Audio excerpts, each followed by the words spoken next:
Goodman. And I'm Nermeen Sheikh. Welcome to our listeners and viewers around the country and around the world. The world's largest international AIDS conference has kicked off in the United States for the first time in 22 years. Over 20,000 people from around the world, including top scientists, diplomats, activists and celebrities, are in Washington, D.C. for the week-long gathering. Today, the AIDS epidemic continues to affect more than 34 million people worldwide. According to the United Nations, there were 1.7 million AIDS-related deaths last year, down from 2.3 million in 2005. Addressing the opening session, Secretary of State Hillary Clinton applauded the Obama administration's reversal of a two-decade ban that prevented people infected with HIV from entering the United States.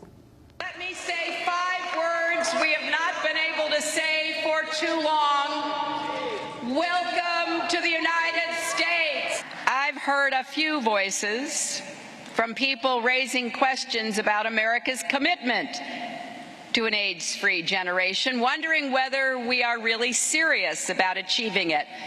Well, I am here today to make it absolutely clear. The United States is committed and will remain committed to achieving an AIDS-free generation. We will not back off. We will not back down. We will fight for the resources necessary to achieve this historic milestone. While Hillary Clinton praised the lifting of the travel ban on people infected with HIV in 2009, the Obama administration is facing criticism for refusing to allow foreign sex workers and drug users into the country to attend the AIDS conference. Later in the show, we will go to Kolkata, India, where sex workers are holding an alternative AIDS conference.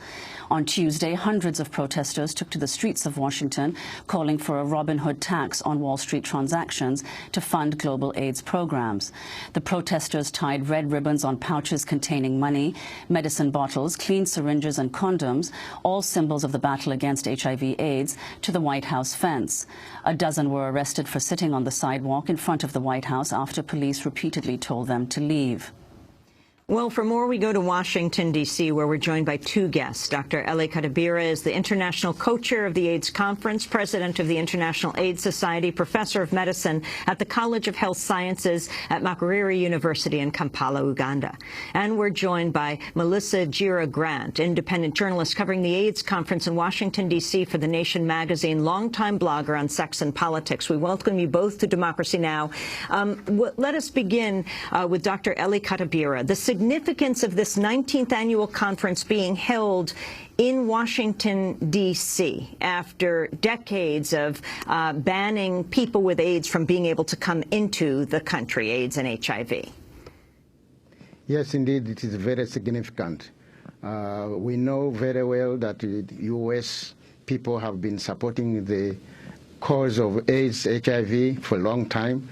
However, we've been unable to come here to show our appreciation, and the lifting of the ban has made it possible. This particular conference, for the first time, it has more Americans than ever before, 47% of the participants. When the conference was being held outside, only a limited number of people could be allowed, particularly those working in NIH-funded projects. Now they are all here, and together with the people they collaborate with, so we are able to share our experiences across the globe. Dr. Katabira, a number of global advocacy organizations said that the conference should not be held in the U.S. because it still excludes 2 of the most impacted groups, drug users and sex workers. Yes, this is true, but I think we need also to appreciate the difference between the bans of HIV-infected people and the exclusion of people who are sex workers and people who use drugs. The major difference between the two, that one is, for example, drug abuse is a criminal offense, whereas being an HIV-infected was not a criminal offense, and so it was easier to deal with. We are still working on the ban against the sex workers and the drug users, but this takes time, and it requires your Congress to be involved more so than when it was only for the ban against people who are HIV-infected. Melissa Gira Grant, I was wondering if you could describe what was happening outside the conference, the protests there. And in our next segment, we will be going to Calcutta, India, to speak with the sex workers who are banned from coming into the United States, where they're holding that hub alternative conference. But, Melissa, the protests outside yesterday. Yesterday at the White House, there were coalitions of sex workers, harm reduction activists, so including people who use drugs and also people who sell sex to earn a living, who are highlighting these issues, saying in the United States it is the criminalization of selling sex and using drugs that are contributing to the HIV epidemic, so that there's no way to reach an AIDS-free generation, as many at the conference are advocating for, so long as these criminal laws are in place. When they placed condoms and money and keys at the White House, these were all gestures to call attention to the criminalization of sex work, of drug use, and also to call for increased access to housing, increased access to health care. So who are, Melissa Gira Grant, who are the key constituencies impacted by HIV/AIDS who are represented inside the conference? Inside the conference, we unfortunately are not seeing as much representation from some of the key affected groups, including sex workers and drug users and transgender people. So in the United States, it was also very difficult for those key constituencies to attend the conference as well.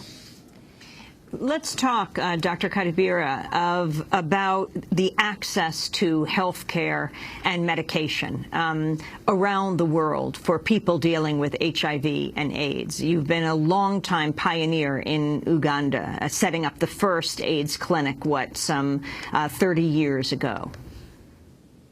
Well, it is still a problem, but we are much better off today. For most African countries, the average, let's say take Uganda. We have access to antiretroviral therapy, but only able to put about 50% or so on these drugs. The main cause of problems of access is, of course, the health systems. Most of our health systems have been run down over the years, and they need to be made better, and also the distances between people and these health units, particularly in rural areas. But all these are much better than what they were 10 years ago. Dr. Katabira, although new infections are down by 20% since 2001, a new Lancet study finds that drug-resistant HIV has been increasing in many parts of sub-Saharan Africa. Do you know what accounts for this? Unfortunately, that's true, and it is very worrying. Some of the reasons are that many of our patients who are on treatment now started in those early days of monotherapy and bitherapy, and now advancing to triple therapy. And also the problem of adherence, which is not necessarily because of the patients themselves, but as a result of the imperfect health systems. Now, there are many cases in our parts of the world where drugs run out at a time when people should be continuing to have drugs. And the reason why they run out is mainly because of logistics, poor planning, and so on. So some of the efforts we are on doing now is to ensure that health workers and administrators and policymakers put in place systems which will make it easier to have even the drugs within the country be available at the places where they are supposed to be.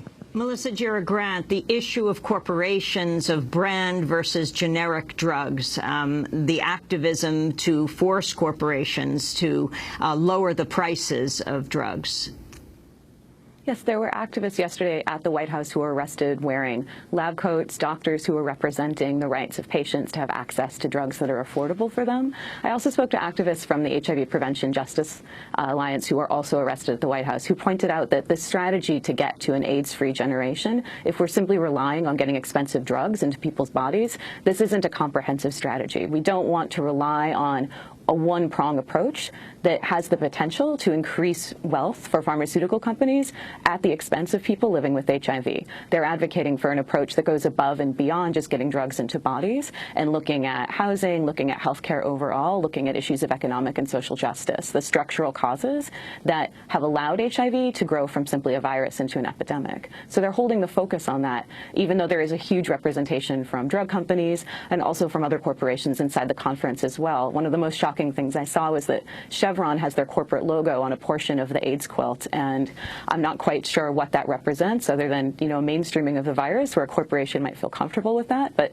this kind of comfort with HIV isn't necessarily what activists have been able to get wins from. We might still need to be uncomfortable. It's troubling to see so much corporate representation in this space, even though it's, primarily a conference aimed at the scientific audience who are very involved with those corporations in the development of HIV prevention techniques. What exactly, Melissa, are the pharmaceutical companies who are at the conference? What are they advocating for? There are panels that are really focused on development of drugs, including preventative prophylactics, which would be the drug Truvada is one that has been recognized as having a preventative effect for HIV, so it's a drug that you could take before exposure to HIV. There's also a lot of discussion of vaginal microbicides and potentially rectal microbicides, which are troubling for some folks who are believing that if these get out into the field too early, when their effectiveness rates are hovering around 50% or 60%, that could actually increase people's exposure to HIV. So it's a difficult relationship between folks on the ground, community health workers, and some of these pharmaceutical companies who would like to see these drugs and prevention tools out in the field, whereas the community health workers are saying we need to test these in real-world environments. We need to make sure that something like a vaginal microbicide gel is actually going to be relevant for people and the different kinds of sex that they have, and not just consider how it might be useful in a laboratory setting that doesn't have much relevance on people's daily lives. I want to turn to the only person thought to have been cured of AIDS. The San Francisco man spoke Tuesday on the sidelines of the conference in Washington, D.C. Timothy Ray Brown, also known as the Berlin patient, said he was proof a cure is possible. My case, my history is proof in concept that HIV can be cured. Hope is alive and cure is on the horizon. As with many developments, any major development, particularly one that is largely unforeseen by most of the public and the medical community, there is undoubtedly a certain amount of skepticism. That's the way science progresses. I have entered a new phase as a leader in the fight for innovative research that will lead to a cure. It is my hope that my life and story will inspire others to follow the same path, a path to a cure that will help everybody. That was Timothy Ray Brown, also known as the Berlin patient, who had stem cell therapy. Dr. Elly Katabira, can you respond to what happened to him and the fact that he says he was cured? Well, the patient had the HIV and was on antiretroviral therapy. Then he developed leukemia, and because of leukemia, it required to treat his leukemia as a priority. And they did this. It had to stop his antiretroviral therapy and treat his leukemia. And this required to be given a bone marrow transplantation, which was successful. Fortunately for him, the bone marrow donor had the cells which were resistant to antiretroviral, which was resistant for the virus to enter because of a deletion in one of the genes that patient had. And as a result, they stopped. They continued his antiretroviral therapy, then it stopped, and he hasn't needed any antiretroviral therapy. That's why he's saying, and we are saying that it's a cure. But of course, this is, as he has rightly said, is a challenge to the scientists to make sure that we follow up the expectation of a cure. Definitely, it is not feasible at the moment to be given appropriate bone marrow transplantation for every HIV-infected people. But there are other avenues. For example, there are now studies which are being done looking at what they call finger gene therapy, whereby you create the same sort of cells which were transfused to him by deleting the appropriate gene. This is still very highly technical, but also it leads to additional research. we are very glad as IAS and in collaboration with the NIH, there is now a call for young scientists, particularly who are not currently working in the field of HIV, to follow that, to ensure that they look up at the possibilities of other possible ways of inducing creating a cure. There are two types of cure. One we expect. One is the eradication of the virus totally, but also the other one, a permanent resolution of, so that there is no more active virus coming up as it happens in most patients who are on treatment.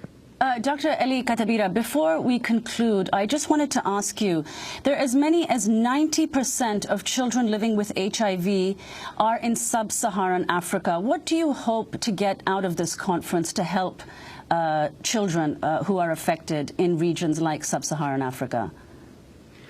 The good thing about children that it is very possible to eliminate HIV among children much easier than even in adults by actually treating the mothers so that they don't pass the HIV to their unborn children. This has been proven before, and it is possible.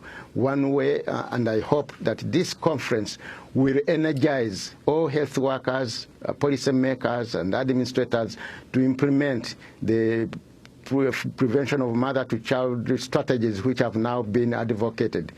Currently, we recommend that people should have the option B+, whereby all mothers who are pregnant, once you have discovered that you are pregnant and you're HIV infected, you are put on treatment.